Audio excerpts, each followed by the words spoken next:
Hey, I want to welcome you to today's Link Talks podcast. And I've got one of our favorite pastors in the house today, Pastor Ross Scheer is with us, and we're going to have a great conversation today. We're going to talk a little bit about, how do you get from that place of stagnation to significant ongoing growth, and what are some of the hurdles and things that we've learned over the years to help maybe someone. And what we want you to understand is this not only applies from a senior pastor level of growing the church, but maybe you're on a team, you're serving in children's department, youth department. These same principles will apply because there are going to be seasons of time as maybe the church is growing, but your ministry is kind of stagnated. And what are some things that you can do to maybe shake the bushes and make things grow? So that's going to be our conversation today. But first of all, Ross, tell us a little bit about yourself. You're pastoring there in Big Rapids. Tell us a little bit about your church. Yeah, it's an honor to be able to be here with you today, Bobby. Our church is in Big Rapids. It's about a 45-minute drive north of Grand Rapids, and we're a university town, so we have Fair State University there. And I've been the pastor there for a little bit over 11 years now, and we've seen incredible growth over those years. We've seen our community really embrace our church, whereas that was not something that was part of what it was before. And we feel like the Jesus is becoming contagious in our city. And so we're seeing people show up and want to know more and more. And so we're trying to navigate how we deal with that growth and all that stuff. My wife and I are just, we catch ourselves going, wow, how do we get to be part of this? It's incredible what God's doing. Yeah, it's amazing. It's been fun to be on the outside looking in and kind of watch you guys and your story. Hasn't always been significant growth. No. When you guys first came on, I think there was a kind of a negative pull. Yeah. Tell us a little bit about that. Yeah, so I was the worship leader at the church, and I had led worship there for a number of years, since 2005. And when the pastor before us left, it was not a pretty situation, which I think everybody in ministry understands what that means. And I became the pastor, and we really felt like the church didn't matter to our community. We really didn't see any growth, right? I mean, there was no way to grow right then. We were going down. And through everything that was going on. You guys were actually taking a ship that was sinking. Yeah, I said I don't want to be the pastor here because I don't want to be the captain of a sinking ship, because the captain is supposed to go down with the ship, and I didn't want to go down with the ship. Yeah. But yeah, so we had to figure out, how are we going to turn this around? How are we going to start bailing out the water, and we're going to figure things out? And for me, it's always been about people. It's always been about relationship. And so we really thought the way that we need to turn the ship around is to get our community to realize that we're here, to become an asset to our community. And through them wanting us to be in our city, we could start to grow and add ministry and add impact into our city, value, Yeah, but before you could get the outside perspective, something had to change on the inside. Your ship is sinking, people are leaving because of what transpired, and you're having to kind of stop and almost like relay the foundations or secure the foundations that are broken. Tell us a little bit about, in those very first moments, what were some of the things that you felt like you did to kind of stop the negative momentum? That's a good question. One thing that we had going for us was that there was a decent staff team that was there that was had over the years grown together. So we were kind of already. And you were a part of that team, yes, right? Okay. Yeah. I think that helped because I was somebody the church was familiar with already. I was the worship leader, so they had seen me and known me for a long time. But we as a staff sat down and said, if the church was to disappear today, would our community miss us? And we all felt like, no, honestly, other than the couple hundred people that were still left, our community wouldn't miss us. And so we had to say, okay, if we're going to start over, if we're going to figure out who we are, then we need to do that in a way that makes it so that we're putting value into the community, and that I've said it kind of already before, but that they would see us as an asset to the community, not just trying to get people to come to us, but we're getting out to them. So As a team, we committed to transparency. We committed to vulnerability with each other. I'm one that I'm not a lead from the top kind of person. I'm a lead as a team kind of person. Everybody's voice matters. Yeah. And that's not the structure it was before. And so as a team, we sat down and said, let's bring all that we have to the table as a team and figure out what we can all do to help recreate the culture here. And our vision of our church is simple. It's one word: family. Yeah. And our staff is a family. Yeah. So that's basically the first thing that you did was you addressed the cultural, the cultural cracks, if you will, and began to redefine the culture by inserting your style of leadership, really, right? Yeah. I mean, we took the whole first year and we basically coined the whole first year relationship. And every message, every teaching, every meeting, everything was all about building relationship with each other. Because if we could be in close relationship, we knew that we'd have the ability to stick together and see the vision that God had put behind, or in my heart and behind the church come together. Yeah. So as you guys began to build this family unit, this family culture, deep relationships, how did that impact any of your programming? Did you make drastic changes in your programming or your systems of operation? What happened in the kind of the mechanical side of things? I can't say that we made any major inner structural changes, except for everybody shows up for everything. Yeah. There's no this is your ministry. This is the only thing you're going to do. This is my ministry. We did that. We read that book about Walt Disney and about how even he's out there picking up trash at Disney World, or he was. And we're like, listen, we are all janitors. We are all preachers. We are all worship leaders. We are all part of children's ministry and everything. And so really it took away this hierarchy or this structure. Okay. And made it about how we're all in it together. Yeah. I'd say that's the most structural thing that we did. That's great because that filters down into your volunteers that show up. When they see you, it's imitate me like I imitate Christ. So they're watching you serve. They're catching that spirit of serving, honoring each other, being family. So when did the numbers begin to shift? When did you see the impact of that cultural shift? Well, I would say that through that shift, let's be a team together, that decision, when we talked about would people miss the church, we decided we were going to get involved in the community, and we didn't care what it was that we were doing, cleaning toilets at the fair, which is not a great thing to do.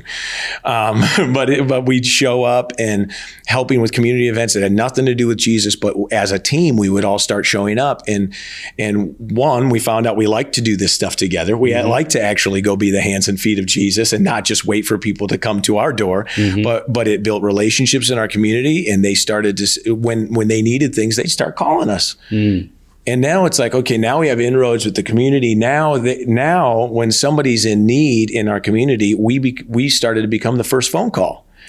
Okay. And we have people come in. Now we're ministering to people we otherwise wouldn't have been able to connect to. And then it started to grow. What really changed things is when we started making testimony videos of those people and showing them. Oh, yeah. Because when something starts happening, it becomes contagious. Yeah. I like that. I like the idea, too, that you took on the approach of not waiting till you got good enough, I'm still not good enough. Are you kidding me? All your programs were perfect or whatever. No. You started doing what Jesus said: go into all the world and preach the gospel. Yeah, I'll be honest with you. I think I grew up as a worship leader throughout the 2000s, 2000 to 2010, where worship, where church, it was about perfection. Excellence. People say, well, it's not perfection because perfection can never be reached, but we need to have excellence. Yeah.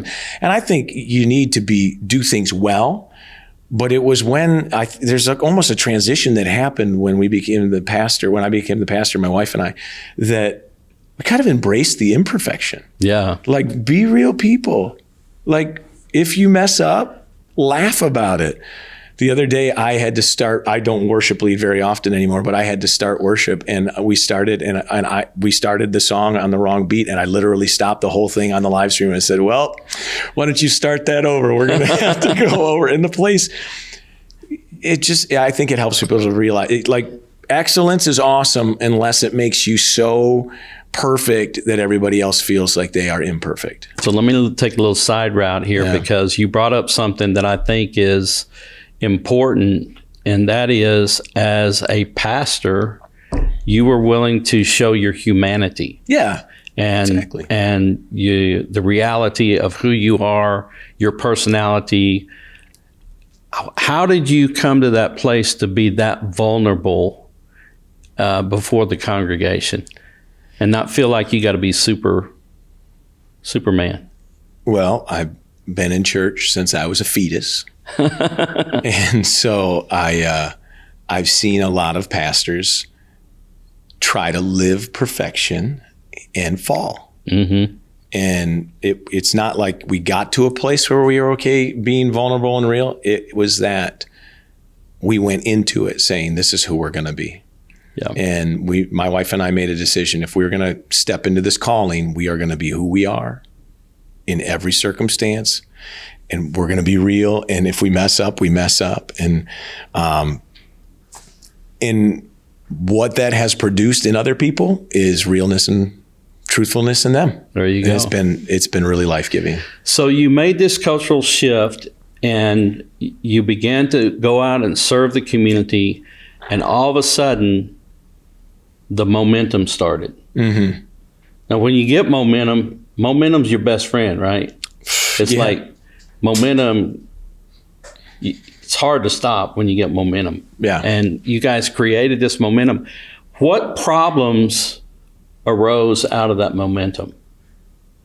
Well, I mean, immediately space issues, because we started to see, huge growth. I mean, so faster than we at the time could even keep up with, filling out all of our children's areas and parking areas.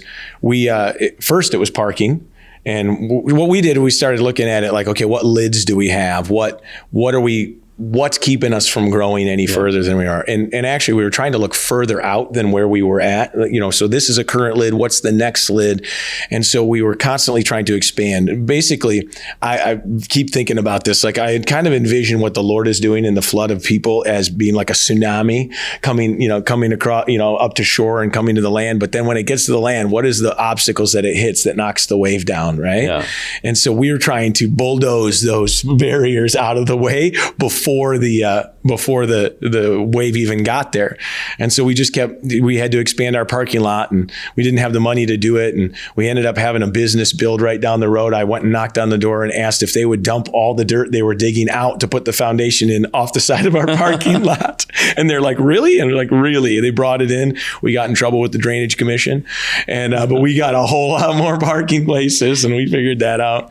And then it was our children's facility. We needed more room. We did that. And then it's been parking again. And now we're just maxing out our facility as far as seating. And so we're working on how we're going to go through that. So we've just run into all these things, and everybody says it's a good problem, but it's still a problem. So that's the key there. Good problem. Right. The good about it is you're seeing all this growth of numerical growth, but also you're seeing talent come into your church. Yes. You're seeing opportunity arise in the community where you can expand your influence. Mm-hmm. So growth is more than just the numbers in the seats. Mm-hmm. Growth is all encompassing, and you're seeing this growth, and man, it's good. But now we got problems. Yeah. Okay. And problems have to have solutions, right? So tell us a little bit about maybe some of the creative process that your team engages in to solve problems. Like you mentioned, you're wanting to look ahead to anticipate what's the next problem or what's the next barrier, and how can we address it? What's the next lid? How can we raise that lid? So in your culture of family, now you're addressing problems. You're having to go into creative mode. Tell us a little bit about what that looks like. Okay, well, one of the things that we put into place is every 3 to 4 months we have a strategic planning meeting. As a staff and a team, we sit down and we try to look out 6 months to a year and a half and say, okay, where do we see the barriers coming? What areas do we already think, okay, we might be insufficient in this area, whether it's children's ministry or music or maybe it's parking or seating, whatever. And we're trying to think ahead as far as, what do we need what building blocks do we need to have in the warehouse ready to come out when the time comes. And so we've been doing a lot more of that and really spending less time talking about, what are we going to do for Christmas or Easter? Yeah. And more time thinking about what are we going to do when 300 more people are here in a year? Yeah. And so do we need more staffing? Do we need administrative staff? What is it like? It's funny. Like I thought, would we ever get to this point? When we were 300, 400 people and running 2 services, and now we're here. And I'm like, yep, we're here. Yep. And we're thinking about things that are way beyond what we ever dreamed, and just trying to keep those things ahead of us. Yeah. So creative solutions that you begin to address to be problem solvers for the future. Sometimes that involves finances, sometimes that involves staffing, sometimes that involves programming, sometimes that involves maybe cutting programming, maybe some sacred cows that have been around for a while. Yep. How do you address that? How do you address it? Very carefully. And in conversation, I think, like I've talked about relationship and family, we really spend a lot of time in conversation. So we've had to, because of space issues, we've had to take ministries that were not impacting large numbers of people and either move them or cancel them because a ministry that was impacting a larger group of people. Not that the other one wasn't valuable, but we've had to shift them or move them to a different time. And maybe it's not as ideal, but we've got this going on. But you can't do that without relationship. Exactly. You can't just come in and say, hey, bang for your buck is this, we're switching. And so we've had to do that. You do it gently, you do it through relationship, and strategically. You don't go into those meetings without a plan of how you're going to navigate a couple different scenarios and without how you're going to honor somebody when you move them, as well as,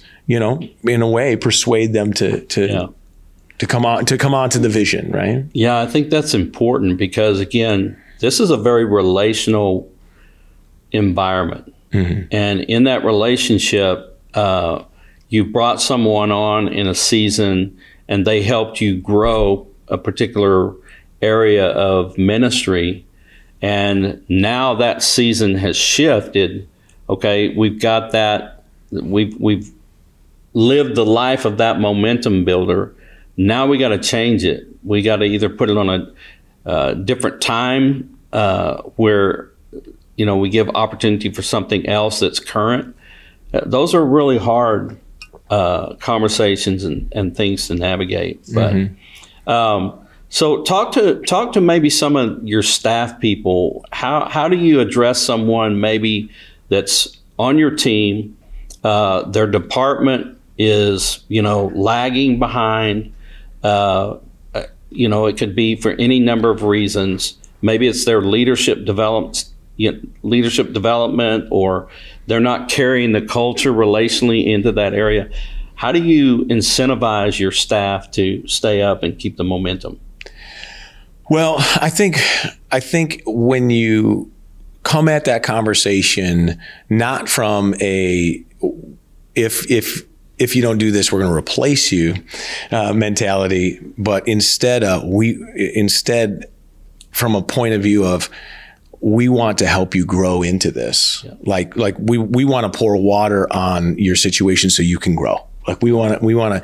So we're really big about adding value in people's lives. If somebody is in that place, we come to them and say, hey, this is what we've noticed. We want to help you get to the next level. Not you need to do better. Yeah. Because that's not helping them. If the honest truth is they probably don't know how to get better.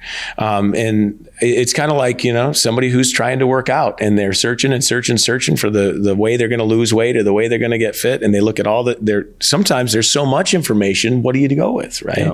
So we'd rather say, here's how we want to help you get there. We offer for our staff the opportunity to grow in Bible schooling, leadership training, things like that. Sometimes what they need is a vacation.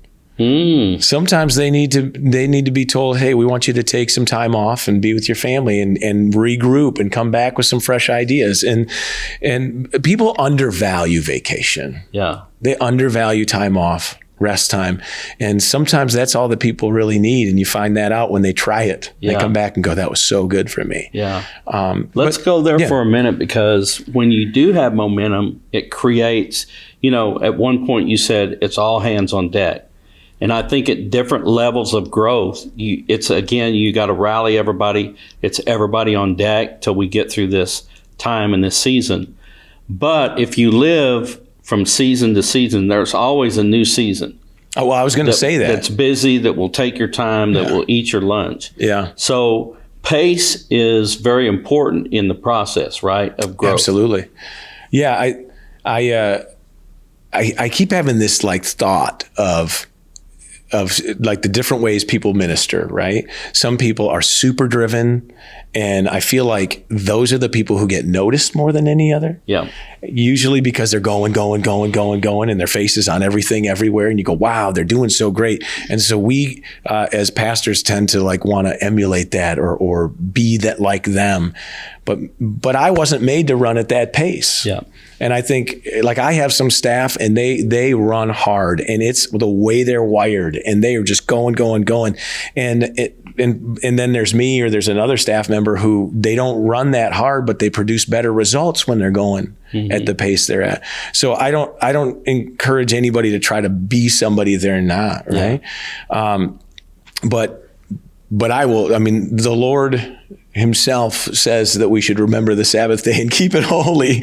And I think there's just so much to even the fastest racehorses. They take a lot of time to rest. In fact, most of their year is restful. Yeah.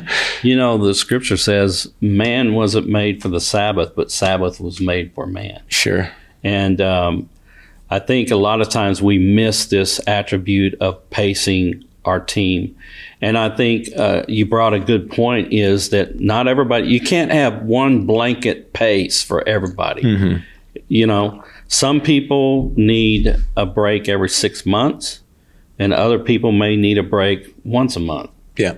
They're going to be shorter term breaks than maybe someone every 6 months or whatever. But just knowing your team and letting them run hard, because we can be effective when we're rested. Yeah. When we're trying to spin too many things, go too many hours, go too many nights. Matter of fact, I like what I overheard you talking to a pastor today, talking about, how many days a week, how many nights a week your staff works. Talk about that for a minute. Yeah. So when in our, I wouldn't say contract, but in our conversation with any staff members, any new hires, our work day is not super long. It's 9 to 3. That's our office hours.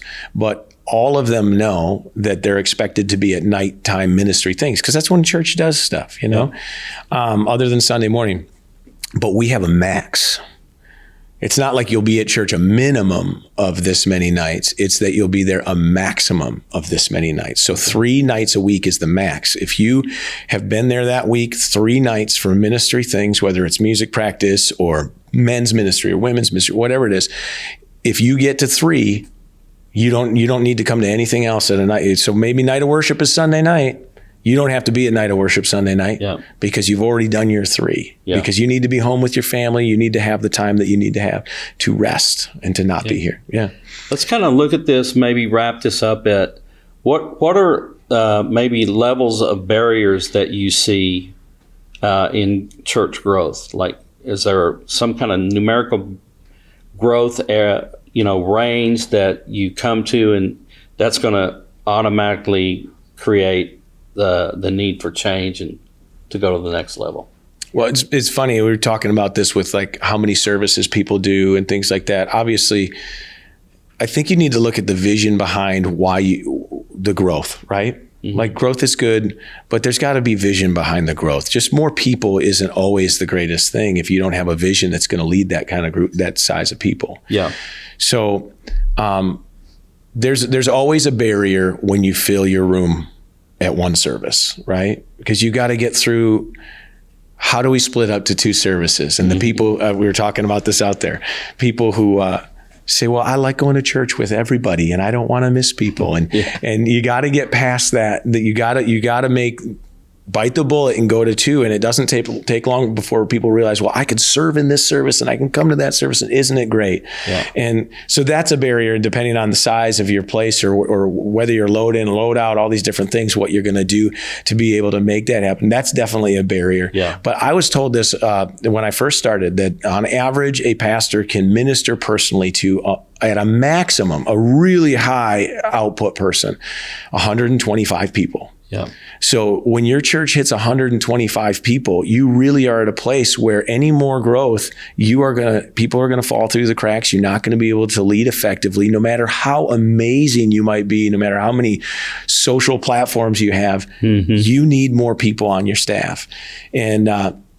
And so then people go, well, we don't have the money to do that. Well, then you need to prayerfully look at, is the person that I might hire going to also increase the giving because they're going to reach more people, or we're going to have more people come? And you do have to walk out in faith some of those decisions. Yeah. But, again, you want to take those lids away to keep that growth going. We grew really strong to about 800 people. And our community is not a huge community. And so you wondered if that was a carrying capacity, if that was the most we could do.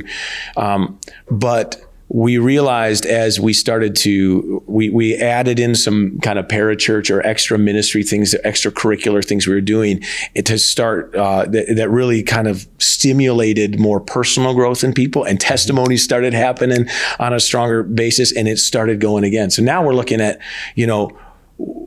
we need 4 more people. Yeah. And so, okay, Lord, we need all these one salary is one thing, 4 salaries is another. Yeah. Well, and what I wanted to say as well is, when we were smaller, everybody wore every hat. Like I said, Walt Disney picked up garbage, right? Yeah. But as we've grown now, if we keep that mentality completely the way it was, people start to get burnt out. Yeah. And so now I had somebody who was doing social media, doing worship, doing the website and everything. They were all wearing all those hats. Mm-hmm. And then now we're like, okay, we're at a place now where we need to hire somebody to do just social media and website. Yeah.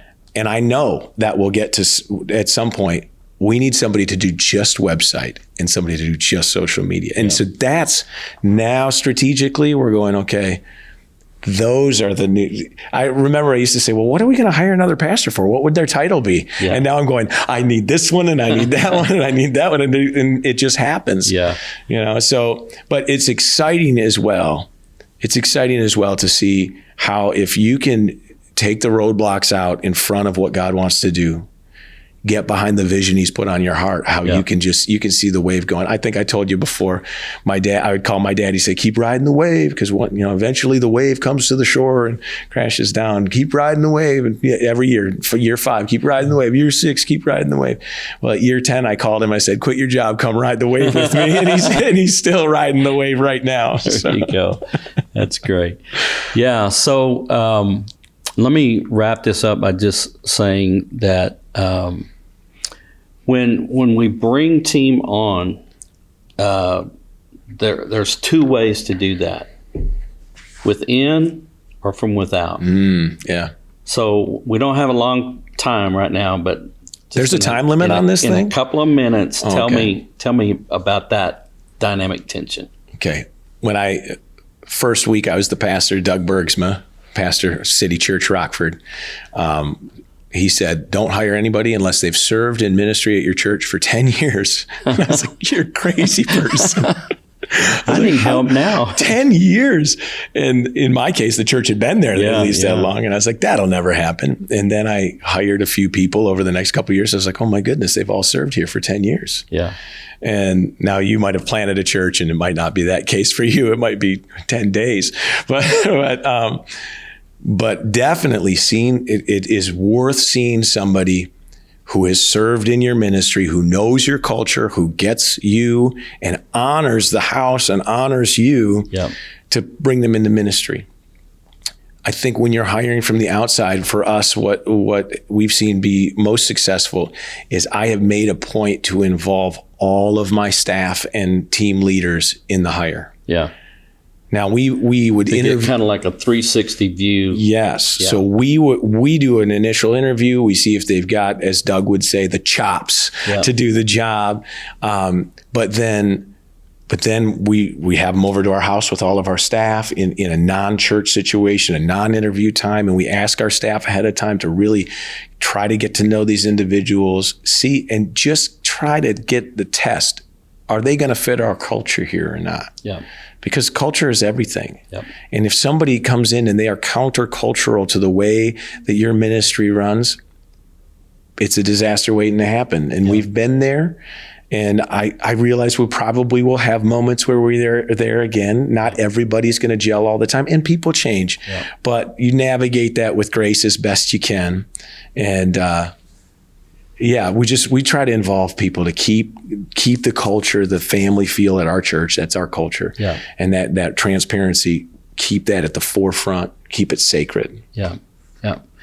Well, we know that God wants to bless the work of our hands and cause it to prosper. It's his intent that the kingdom of God would flourish and grow. You think about the early church, I mean, boom, 3,000 souls, boom, 5,000 souls. And so church growth is a part of being healthy, but hopefully today you've heard some things that will encourage you, maybe in the process of your department growth, your church growth, your leadership growth, even individually, because some of these things that we talked about today are things that you have to work through as an individual in your own leadership style and in the culture that God's having you serve. So we hope you've enjoyed today, and we challenge you, continue to grow.